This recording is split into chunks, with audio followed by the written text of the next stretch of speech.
கீழ்வானம் வெள்ளென்று எருமை சிறு வீடு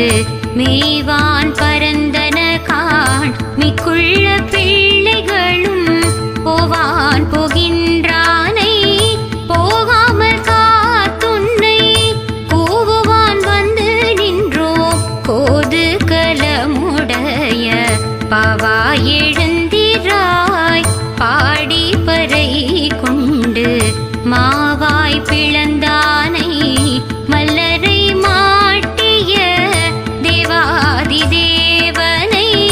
சென்று நாம் சேவித்தால் ஆவாவென்றாராய்ந்து அருளேலுரம் பாவா.